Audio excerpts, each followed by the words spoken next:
Welcome back to A People's Guide to Publishing. I'm Joe Beal, the founder and CEO of Microcosm Publishing and Distribution. I'm also the author of A People's Guide to Publishing, which distills what I've learned from selling millions of books over the past 25 years. I'm Ellie Blue. I'm the editorial and marketing director here at Microcosm. We are an independent mid-list publisher based in Portland, Oregon, and Cleveland, Ohio. We have over 700 books, over 25 employees, and we make about 40 new books every year.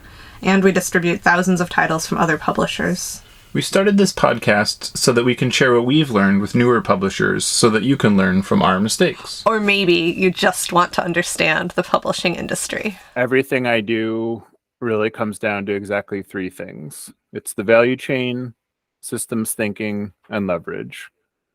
And then, there are some things I do for fun, but 99% of what I do is those three things. The fun is maybe the smallest percentage. And leverage is what happens when we work together on a plan rather than each of us doing what we individually prioritize or think is important. And then the best way to understand leverage is to think of the way that a mediocre bicyclist can go faster than an Olympic jogger with the help of a simple machine. And that's just because all the parts of the machine are working together rather than, doing their own things individually. And systems thinking is how changing one thing affects everything else above and below it in the chain. So it's understanding the way the whole system works, which is knowledge. And then it's also thinking in this way so that when you have changes, you want to make sure they have a net benefit that outweighs any negatives, So that might be why you think your boss says no all the time. It's because an idea has a negative impact that you can't foresee because you don't understand how it necessarily interrelates to other departments. So even though it might make it easier for one person, it doesn't make it easier or better for all people, or even a majority of people. And lastly, what is the value chain? And so that is taking apart everything that each of us does and looking at the steps of every decision and outcome from beginning to end, and looking at how it creates value for everybody that it touches. So we're going to look at an example with a book that we would publish from acquisition to reprint, which brings me to the real job of a book publisher, which is what we do on our best day, is that we make an author's intellectual property more valuable. And that's in all senses of the meaning, not just financially. That means it has greater cultural impact. It means it touches more people's lives. It means that, it's just more valuable to society than it was previously. But let's look at an example step by step. So an author has always had a dream to demonstrate how everybody misunderstands their area of interest. So they write a book that and they want to change culture. The author approaches us because we have relationships and credibility and distribution mechanisms in place. We consider a book on its ability to empower the reader to change their life and the world around them, and our ability to reach its intended audience. So it's those two things, And then we look at titles that are adjacent enough to our existing core strengths and our core categories, so that what we do next doesn't flop because it appears discordant or to come from left field, or it's just not something we know how to do. Every time we've done young adult, it's kind of been a flop, for example. When we've done more nature books, that's been a struggle. Those aren't things that we do well. So we developed the book, and this is the important and distinct thing to Microcosm: to be meaningful and effective to readers in everything from the language used, the cover design, the editorial approach. And then secondary careful consideration is then given to how retailers would interpret and purchase books for their shelves. This means that, the book needs to have a professional cover. It needs to explain who it's for and why they would be interested in it. And notably, we're not considering what the author wants in this stage, because what the author wants is almost always in opposition to serving the reader or serving the retailer or serving even like their own goals in publishing the book. But, we all have opinions and feelings, and that's sort of like what's going on there. Then the editors refine the book to be effective in its claims, aims, and goals, as well as being coherent so you can read it without too many tangents or like getting confused or lost or wondering what this sentence means or things like that. The marketing department makes sure the information about the book is interesting, accurate, and discoverable at a wide range of places where buyers learn about new books, and that's like everywhere from like Edelweiss to our own website to like reviews to, Ingram's catalog to the software that all the bookstore retailers use to, Fair to, just about anywhere you could think of, like anywhere that somebody would discover new books. And then our sales teams, telesalespeople, and field reps show the book to their customers, receiving and delivering feedback back to development so that we can fix mistakes before we've made them, so we can actually take that feedback and change the book before it's too late, which is another major advantage to working with a publisher. And then production makes sure that the book looks sharp and will reproduce accurately in a way that is compelling in every aspect of how it will be seen, so that's like how the cover looks on the shelf to like the paper stock used to like how thick the book is to the trim size to, just about every aspect of, to like how it feels in your hand. So, you want to see it as an object of value. And then our printers, we pay them several $100,000 per year to maintain strong relationships with each of them. So we work closely together. And then as a result, we can sometimes ask for favors or an extension or, paying a little late or special consideration. However, the managers still will not let us print spot colors, which, I wonder, that's kind of been the real sticking point the past year, meaning like we can't do that nice fluorescent green we were printing on Boundaries a few years ago. Like they just won't allow it because they have to wash out the machines in order to do that. So that's why it has kind of a lackluster Slimer green instead of the like, whoa, that's wild previous green. But not surprisingly, most people that work in printing are lifers, and they do so because they love books just as much as people that work in publishing or bookstores or anywhere else with books. And in How to Protect Bookstores, Danny Kane said that the further to the left a bookseller gets, the more complicated their relationship to capitalism becomes, which I thought was rather poignant. And so our job is to show both the political and emotional values of the work that we create, not just like how easy it would be to sell it or the financial value, because most authors and booksellers are much more interested in changing culture than they are in like how well they're getting paid or how many even like fan mail or things like that. So on a different level, customer service takes orders, solves problems, answers questions for customers about each new book, its availability, and then they handle any special requests or handling inquiries. And then we have to price each book so it's respectful to the author and our staff. So if we price something too low, we're taking money out of your pocket. If we price it too high, nobody will purchase it. So we need to price it alongside the other titles on the shelf that the reader would purchase alongside or instead of this book. So this is a way that demonstrates that we believe that the book is of similar value to similar titles, which is, usually common sense, but most people have a certain amount of imposter syndrome or they're going through a certain amount of self-doubt, especially as like we approach stage fright.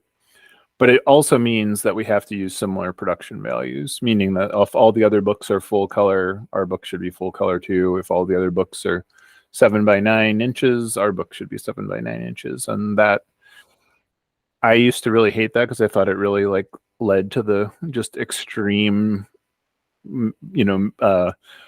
milk toasting of the entire shelf. But now I understand more that that's not a battle we can win. We have to really adhere to that and then put our character in other places in the book. So my job is to observe how changes affect outcome. So in one example, the Practical Witch's Almanac in 2019 was $9.95. It had a lower page count and a smaller trim size. By the Practical Witch's Almanac 2023, we had reached $16.95, see nearly double the price, because we kept agreeing to the author's requested trim size and page count increases based on the reader feedback that she was getting. But there's a lot of other witches' almanacs on the market. So we watched as that literally accommodating the requests that we got, we're cutting our sales by thousands of copies each year. So that's, it seems counterintuitive that you're listening to the vocal minority, but so then it becomes my job to notice this and say, okay, like we shouldn't bend quite so far. Like we shouldn't have added so many pages or, added so much in trim size, because then the cost is just too high. Because again, we have to be next to all those other books. Next, our shipping department creates value by getting the books into stores and wholesalers in a timely fashion so that the schedules do not need to be adjusted and stores can reorder when they are sold out, which is, as Christine points out, the best order is the second and third order because it shows that they get us. Our books are significantly different from other offerings, so it helps retailers appeal to younger customers who are interested in subject matter that other publishers are not touching or addressing in the same way that we are. Like Feminist Weed Farmer. I've heard it over and over and over again that people are like, I have never seen a book like this before. And then normally when people say things like that, it's a bad thing in our industry. But in this case, they're like, oh, it's cool. It's kind of what they're expressing. But that's, and it's not like it's terribly advanced as a concept. It's just that we were approaching the subject matter somewhat differently. And then our returns department handles unsold copies so that they can be shipped back to new stores that do need them, rather than, which also has the secondary benefit of it delays the cost of a reprint because we can essentially cycle the books back into, being in stores.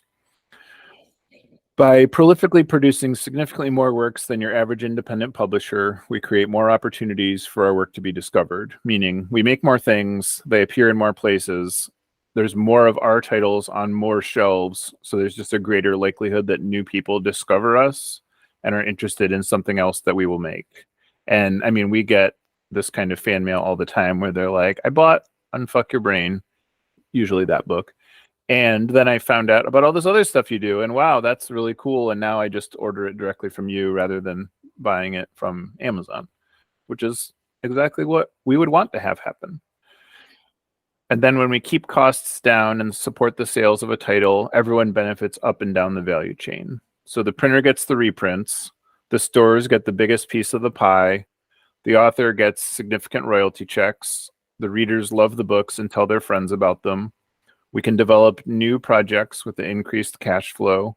I have a reason to get out of bed the next day. And when revenues exceed expenses, the staff receives profit sharing. So essentially, like, we have a fixed bottom line that, the costs that are the same every month.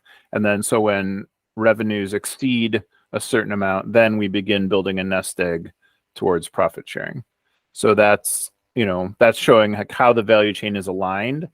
Nobody is at odds with each other. Everybody's interests are the same, ideally. And so by doing this together, we work together and then we win together, so it's not in a sense of, it's not in a sense of competition or trying to divide that pie. The pie is sort of pre-divided by the way the industry functions. So questions, ideas, ways that this resonates with you in your own workflow? Anyone? All of this resonates with me quite a bit. I have to say, the thing that I'm thinking about on my mind is the Practical Witch's Almanac. Do you think it's the higher price point that's reducing the sales, or do you think it's the fact that the author delivers it later and later in the year every year that is reducing the sales? It's both. A lot of the people that aren't familiar with it just see the cover price and then see the cover price of the other ones and then see that, they don't see the extra pages or trim size as an added value. Got it. Can you talk a little bit about like how, like it's pretty unusual, I think, for a publisher to have their shipping department in-house. Can you talk like a little bit about how that fits in with our value chain? Yes. Is this your question or is this someone else's question? This is my question. Should have known. So usually 99% of independent publishers, I would say, have a trade distributor that handles that for them, that handles their warehousing, handles their fulfillment, handles their sales. And even the ones that have outgrown that, they don't operate. They'll use a warehouse as a third-party contractor. So when we got those terrible pallets from the experiment remainders, those came from Workman's warehouse, which is actually run by Magnum, who is a company that has nothing to do with any of those companies. They're just a private contractor that runs shipping, fulfillment, and printing and packaging services.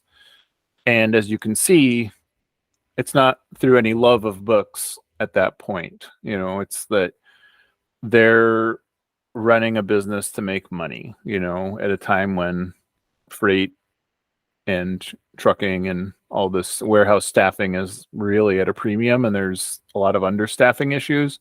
So the difference is that when we move the warehouses into our own domain, people tend to love books a lot more. So, and they tend to care more about the quality of the job that you all do, So, and then there's a pride that goes up and down the value chain too. So, I got a phone call a few weeks ago. I think I posted about it, that a friend of mine called me just because he was in New York and he went to a bookstore and somebody was gushing about us because they said we packed boxes better than any other publisher, which is probably true, is not even like a stretch because most people do it pretty badly, And so it wasn't even hard to believe because, anybody that, works in a warehouse has seen the condition that boxes come in under. And then another customer actually grabbed my arm and came very close to my face at Winter Institute to say a variation on the same thing, that she was just like, your staff packs boxes better than anybody else. But it's not just that, though. It's kind of amazing that is the thing that people really appreciate. So thank you everybody for not hating books.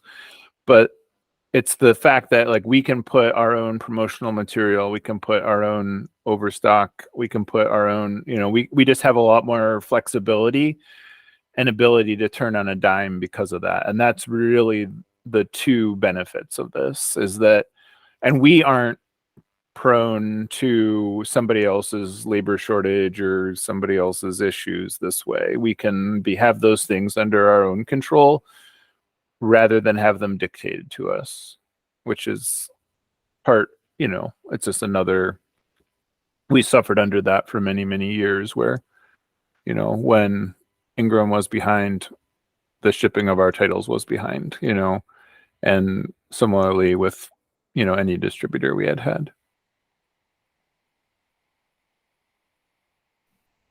Thank you. Mm-hmm. Any other questions? You can also throw it in the chat if you'd like, or here's a variation question for you. What are ways that you add value to a book in your own workflow?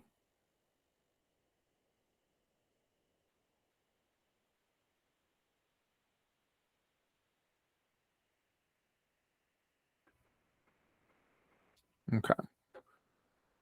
We are. I know it's a funny. We are never the chattiest bunch in these big meetings, but if you come up with an answer, oh, there they are. Is everybody muted, Ellie? Is that why they can't comment?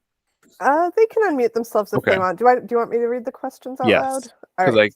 my So eyesight is not that great. Dylan adds value by bringing up different titles to customers. And so for those who don't know, Dylan is in customer service and works primarily with fair customers as well as doing some other things. Yeah, bringing up different titles to customers. Yeah, and that's great because it's like things they won't necessarily know about. And then, so that's another advantage that most publishers work with a sales team that has a much, much, much larger bag of titles than we do. Like, if you think we have a lot of titles, imagine having thousands of new titles every season that you have to show to customers, and then you're just spinning by most of them. So that's one advantage. And then the other advantage is that you're just much more likely that the staff is going to be knowledgeable about those titles and be able to talk about them correctly, confidently, etc. And then and then that builds that relationship between us and the customer stronger. Awesome. And then Dylan also does that in the sales department too. Sorry, Dylan, I forgot how many hats you have on. Olivia, who is an editor primarily, also writes some of our descriptions for our new product. Says she adds value making sure that a book has a description that accurately reflects what it is. Yes, too real, very too real. That is a problem that you probably wouldn't believe how common it is when something is inaccurate in a publisher's catalog. I know. I guess any one of us in the marketing department can believe that. Or I guess more than inaccurate, like interpretable, misleading. Like you can read a lot of book copy that there's 3 different ways to interpret the information presented, and you don't know which is the one that is accurate. So Khadija, who is a shipper in the Cleveland warehouse and also does some supply buying, says she adds value by physically cleaning books and remainders and removing stickers and whatnot. Ooh, that's literal. Yes, that's a good one. And we're going to actually get to that in the next example. Okay, Yes. that's great. And I've wanted to bring this up for years, is that so much of the last 20 years of publishing has been like ratcheting down the value of a book, which is like completely at odds with everybody other than maybe the consumer. But even the consumer loses in the end because everybody just makes garbage when you are forcing the prices down. So yeah, that is very real, Khadija. Thank you. And Olivia adds, in the editorial department, we're not just making sure the book delivers on its claims and is coherent and readable and doesn't alienate the audience, but that we're also checking for plagiarism and IP issues, which not just adds value to the book, but I guess how would you define that in the value chain, Joe? Well, you're establishing our credibility as a publisher. I guess you're removing the potential for lawsuits that would devalue the book and the whole company. Well, there's that, but I'd say like more important. I mean, that's to some degree important, but like even more important is just like if there are publishers, we don't need to name names. You can message me later if you really need to know, that just produce garbage and do not perform editing. Like you can find the same paragraph verbatim multiple times in the same book, or you can find things that are lifted wholesale from other books. And it's just, they're just not respectable publishers. Or similarly, like publishers that produce misinformation, some of which are appearing on the remainder lists lately, that, those are like, credibility is not to be understated. Like you want to be credible, at least to your own audience. Awesome. And then Lance, who is a shipper in Portland, also does a little bit of production work, says, I try to make each package feel like a present and not something anonymous or from Amazon, which is a feat because we often reuse Amazon envelopes. Yes, that's great. And that's the thing too, where it's like you want something to feel somewhat intimate. You want it to feel like a human touched it. That's great. Yeah, that's a really good example too. All right. Do you want to talk more about remainders? Yes. So and this is like maybe a more demonstrable example of the value chain because it's something that we did that nobody else does. And so in January of 2020, Ellie and I took the train to Baltimore to go to Winter Institute, which is the National Bookseller show that Kaylin and Ellie and I just went to a few months ago in Seattle. But in Baltimore, we set up an account with Book Depot in the lobby during a lunch keynote. And this created our ability to effectively buy books at 87% off the list price.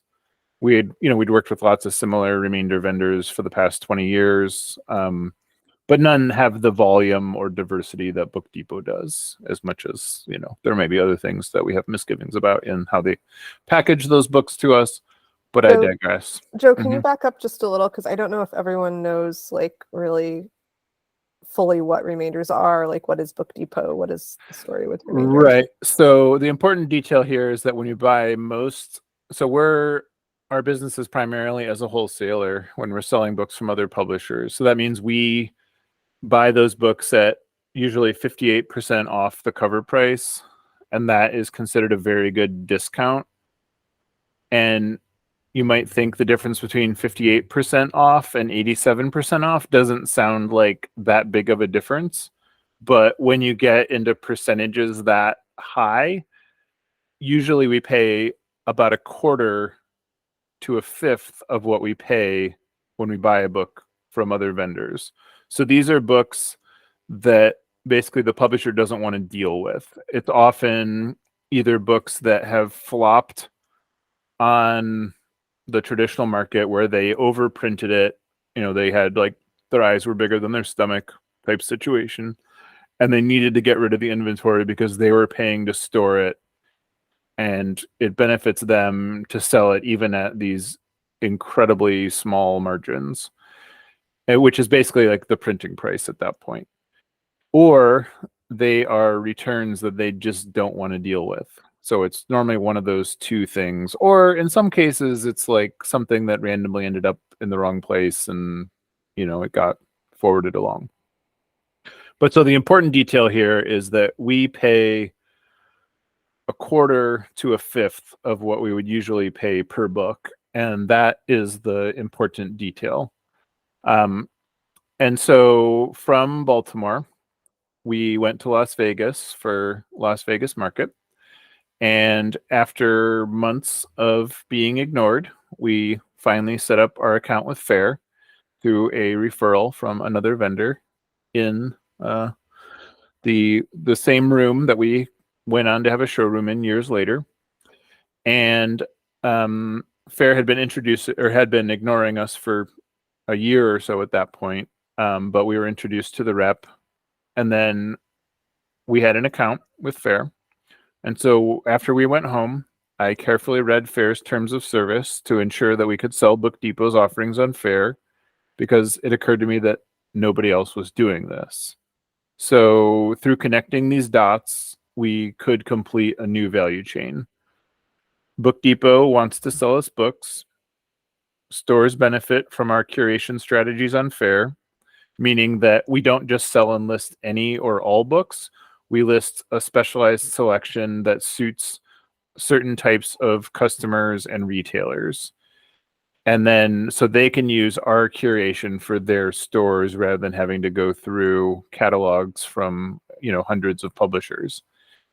And then our average margin on these titles goes from 52 cents each to $2.39 each, because and this is the real reason that we've been able to increase wages, offer healthcare, pay profit sharing. Like, this was the game changer for us in many ways. This is what financed our growth. And then through offering these books, it creates more opportunities for new stores to purchase our publishing, because they're more likely to write an order because of these other things in our catalog. And we're seeing lots and lots of stores that I had gone after for 20 years and had ignored me.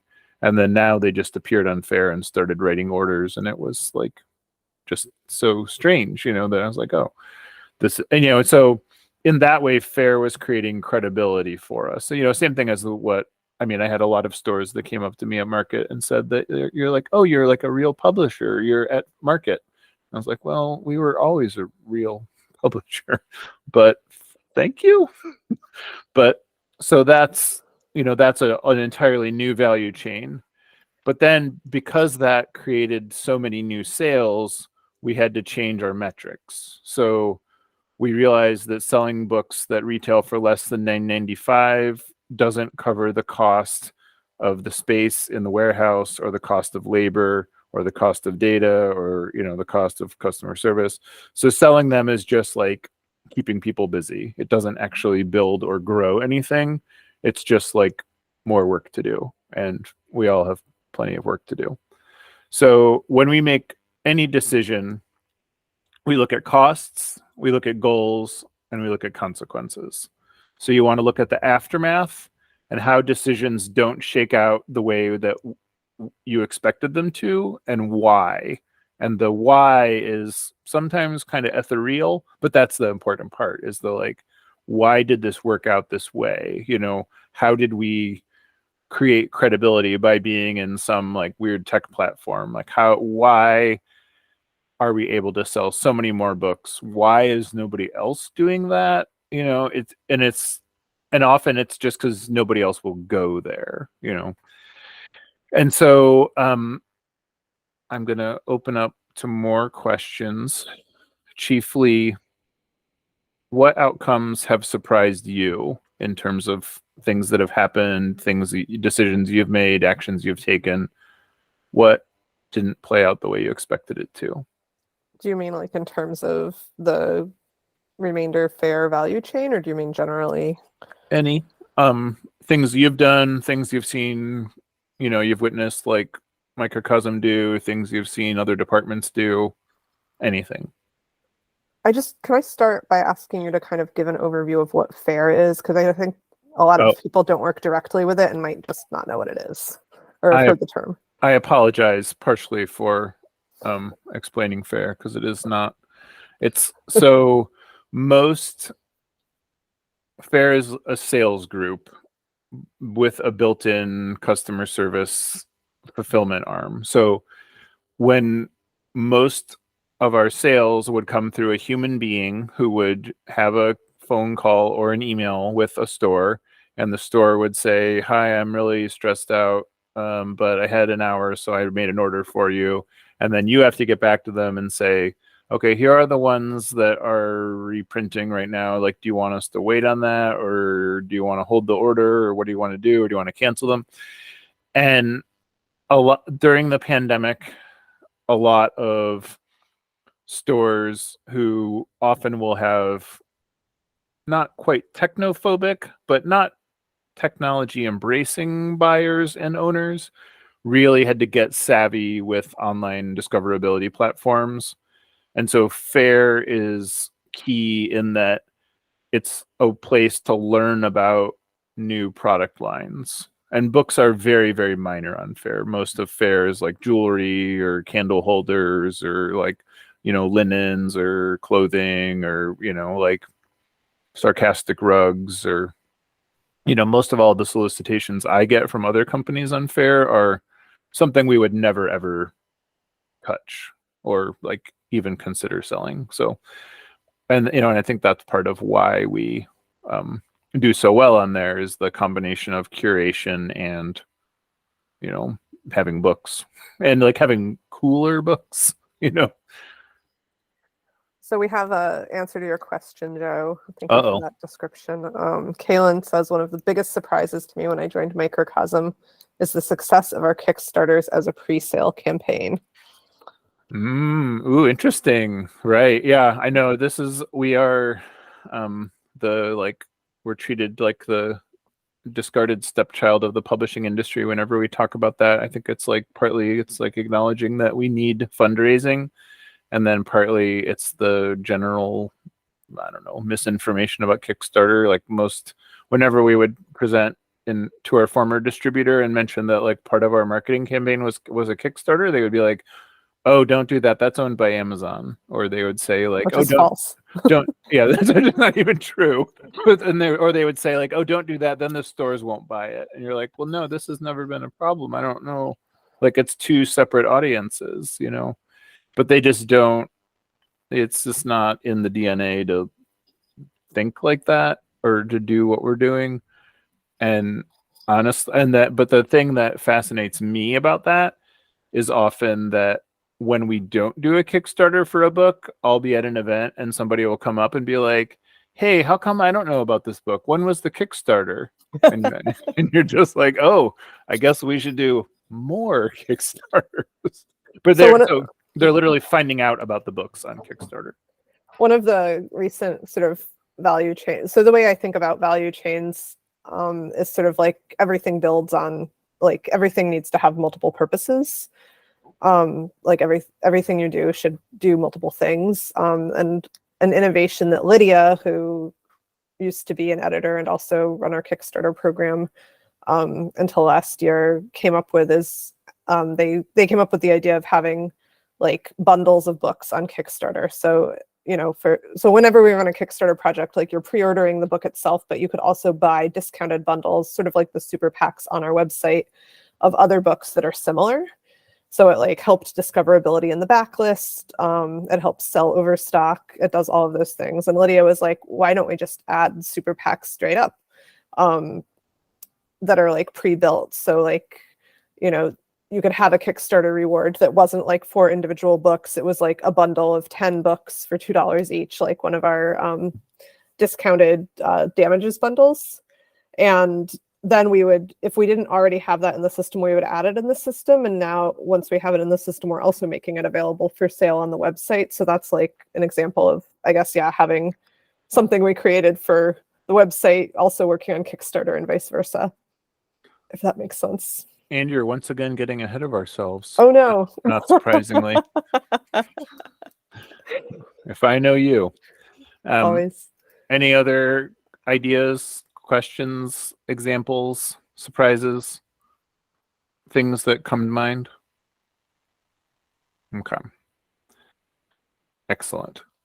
I mean, it would be excellent if you had them also, but we can look a little closer at leverage, which is what Ellie is leaning into already. Oh, is that leverage not value chain, or are they related? It is. I mean, they're interrelated. Like it can, you want everything you do to contain both, you want, so you're not just, like you want to have a reason to make both of those things align in your actions all the time. So again, as Ellie is getting ahead of, we look at leverage in 2 ways. The way that every hour we work and dollar we spend serves long-term goals and propels us towards them, no matter what those are. And then at the same time, point 2, working together, everyone on the team is more effective than they would be individually because you're specializing, you're doing tasks, as a group rather than in isolation. And looking at the big picture, how all the parts work together towards the desired outcome, can also help you to look at ways to make something more efficient, to better streamline it, to, remove unnecessary steps, or even better, to like have parts of it being automated by the computer, And, this way we're just greater than the sum of our parts.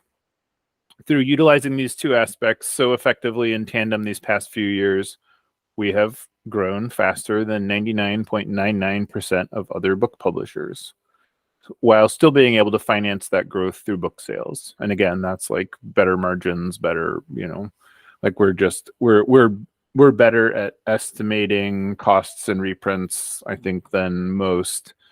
And we're largely, I'd say, more conservative in our initial print runs than most. It's kind of been the other saving grace, even when our sales have gone up. So this is why we encourage everyone to think of parts of their job that could be automated by the database or through coding. 3 years ago, every line item expense from every invoice needed to be manually input into our database. This was manageable in 2012, but by 2021, this was inefficient. It consumed hundreds of hours per year. And so since all that information started in the database, it could stay in the database and it could just create that as a closed loop rather than some poor person having to essentially retype and manually enter every single book into an expense spreadsheet that is then uploaded. 2 years ago, 8 to 16 hours of my workday was processing reorders and reprints based on the previous day's sales. So literally 8 to 16 hours every single day. And again, that was just a system that had like outgrown itself so long ago. This might be more like 3 years ago now. I remember the change happened in July, but I've completely blocked out what year that was. So all activity already existed in the database for this process too. So I created a system and I said, make it where the database just creates the reorders every day, suggests quantities based on lifetime sales activity, and then includes monthly average sales, and then what's called a standard deviation, which is when we have a sales spike, it includes that in the calculation. So if everybody who buys one copy of Greenwich, but then we have one customer that buys 200 of Greenwich, it works out that as the standard deviation. So we aren't surprised when we get the next order for 200, and then these orders are reviewed. It includes the information about how long each vendor takes to fill these orders so that we have that information and that's included in the calculation. And then overseeing this process, went from 8 to 16 hours a day to 1 to 2 hours per week. So it's 68 hours more efficient per week, which, yes, it had gotten like completely out of hand by the time we got to addressing it. So this is why when someone is inhibiting the value chain, like a major customer not paying half of their bills each month, resolving this becomes the most important aspect of my job because it will create increasing amounts of problems. It's why my job is to ensure that we always have adequate cash flow to pay our bills because, surprise, like the first time we can't pay our bills, this creates cascading problems that are immediate and immense, so that's why we play that a little bit conservatively too. And then when we run out of space in a warehouse, it's kind of the same thing, but it's a spin on an old classic. So the most important part of my job becomes to determine what we shouldn't be allocating space towards. It becomes what is the most important use of that space? What should we eliminate that is an inefficient use of that space? How should we plan to increase that space so we don't just keep running into this problem? Because it becomes much less efficient when you have to move inventory to make space on a daily basis. You want those systems to be fairly streamlined and self-reinforcing. And then most importantly, we realized that after the elimination of the intern program, the most important part of this year became educating our staff about the publishing industry and how and why we do things the way that we do and why that works better than other publishers. So to help people understand why systems are the way that they are, it's not just random, and why those systems are working so well. And so this is the best way to put time and energy into that so that other people can be trained on these systems to be like, oh, I can think that way too. And then if we're all thinking that way, we're all that much more efficient. So and we all benefit because that is fundamentally what leads to everybody's profit sharing also. So through teaching these skills, the goal is to help everyone ascend in their role through the benefit of systems thinking, looking at how all these roles come together and why some new ideas can't work that create 5 problems by solving one. So we want to give everyone enough tools to know what's involved in getting to a great idea that streamlines everyone else's job around them and creates more profit sharing as well.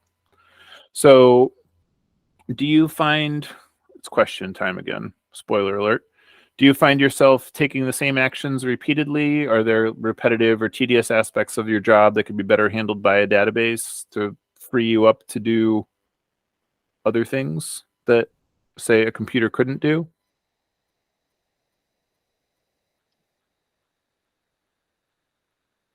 A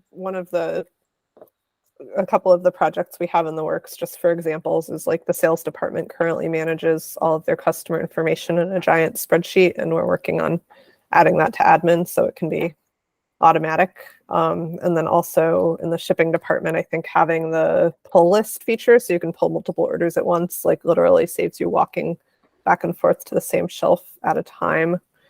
But yes, what are the things we haven't thought of yet? Kaylin Right. also brings up MSL integration. Olivia says the publishing production chart. It hurts. Yeah. And what was it, like 17 years ago? We had a staff person that was like, can we have a spreadsheet that just has all of our books on it? And we never knew that was going to grow to be 1,000 lines, and we would have some books out of print and some books that, it's just, we need database. It's just so much more efficient. Dylan says in some ways tracking, like package tracking, seems like it could be automated, but there are times when manual tracking input likely saves trouble down the line. Dylan, I'm making a note to talk to you more about this. Yeah. And this is, so like there's a system called EDI that is something we're doing this year, which that's where you automatically communicate, hi, Ingram, we shipped this order. Here is the invoice. Here is the proof that it was delivered to you. And then it's like a little ping pong. And then they say, hi, Joe, thank you. Here is your payment for that invoice. And it's, and then that allegedly saves a certain amount of human hours.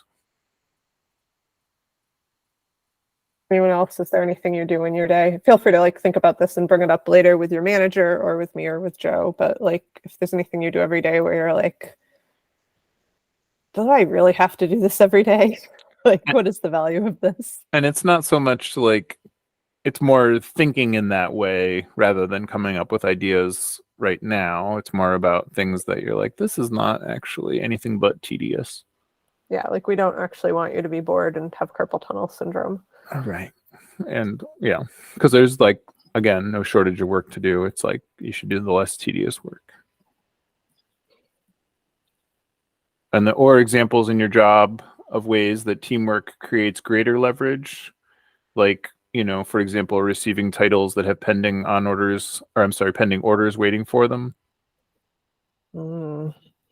Other examples in that vein? Or, we prioritize editing books that have the largest amount of pre-orders as well as books that have the soonest publication dates. Those are sort of two factors when you're making decisions, or, data should work down from the books we have the most copies of to books we have the fewest copies of, I'm really longing so all those checklists that I post in Slack when we have a book goes to print or comes back from print or something, I would love for there to be an actual checkable checklist that, I don't know, those just get lost in Slack. I feel like that's a system of communication in need of improvement. Mm-hmm. Or, and that's, so you want to think about it in a different way where, your two most important tasks are the ones with the greatest reward or the ones with the most looming deadline, this person needs to hear back from me today kind of thing. Or this is the, I sold a license to a 9th grade test of 4 pages license from the Velocipede races for a significant amount of money this week. So, that's an easy thing that doesn't take much time, but it has a large reward, and then they print those 4 pages in a test material, and then we get a nice check. But so are there tasks that have the greatest leverage in this kind of thinking for you?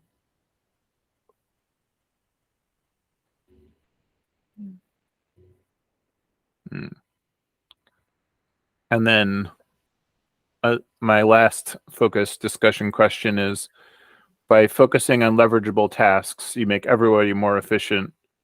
So how would you do your job differently with this understanding? Because you're not just making yourself more efficient, you're making everyone around you more efficient. I guess one way to ask that question also is what is your least leverageable task? If there's anything that you do as part of your workday that you're is this really helping anyone? This doesn't seem like the best use of my time. I always want to know that from people that report to me. What would you, if you got 20% busier, what is the 20% of your work that you would drop? Oh yeah, I ask that question. My reports all know that question. That's one of my favorites. Or its cousin. Which of your tasks do you enjoy the least? People have no trouble with that question.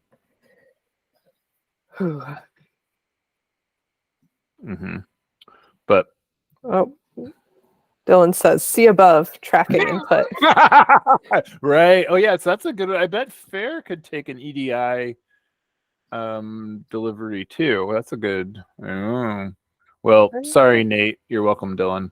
We'll I would that not out. assume that Fair could take an EDI delivery, but Oh, they absolutely. I mean, that's really? absolutely, yeah. Oh yeah, yeah. They're happy to integrate with Shopify, but I feel like that's more the level they're at.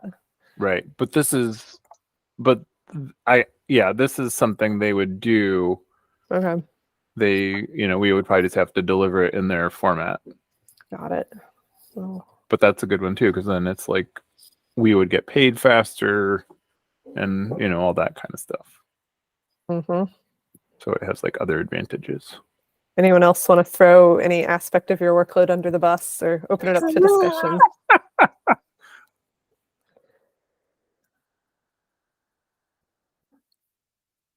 Well, we can talk about this in management one-on-ones, perhaps a more contained environment.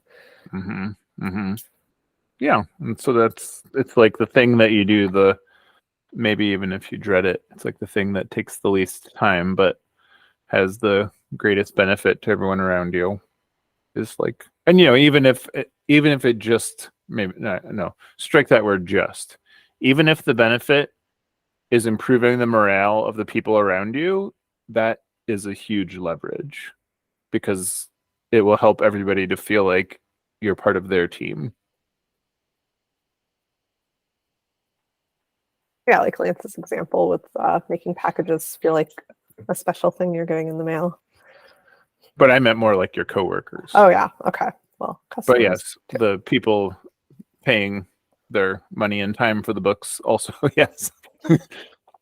Mm-hmm. But yeah, that's that so it's like, think about it in terms again of like the way that working together creates a greater sum than its parts, the way that changing one thing can really change a lot of other adjacent departments, for better or for worse, and then the way that looking at every step of everything that you do is benefiting everybody that it touches, and then flagging areas where that's not happening.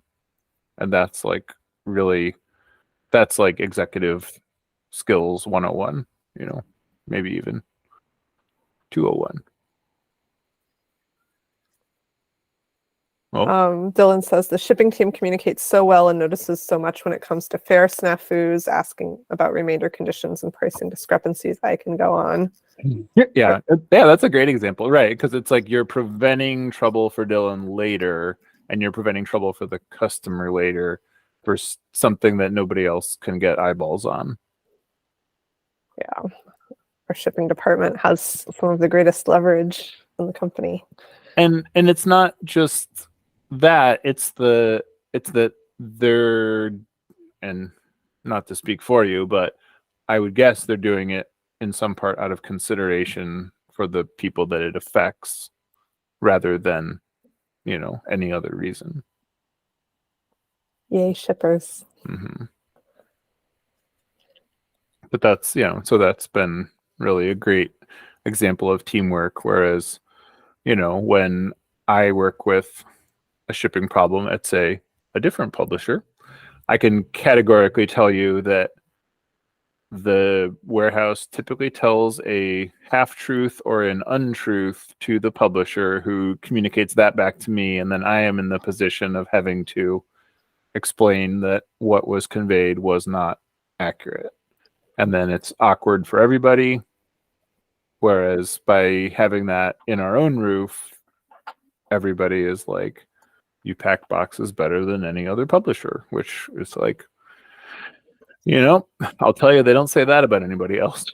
So, No. And I see so many examples of like shipping and customer service and marketing and receiving all working together and communicating with each other. Like, I don't think anyone's getting super hung up on individual titles, but there just seems to be so much daily checking in about these things that it's like really functional.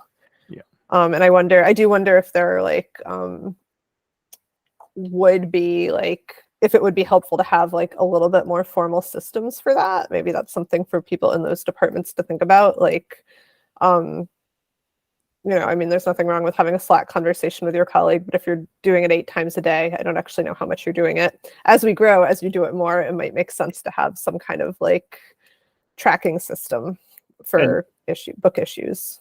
And just like it's helpful for me that, I'll hear from Alex normally like every month or so to be like, every copy we get of this book is just trash. Like, do not bother. And that's really helpful because I have no other way of knowing that, so things like that are great too. Add purchasing to the mix and sales. Yeah, that is, yep.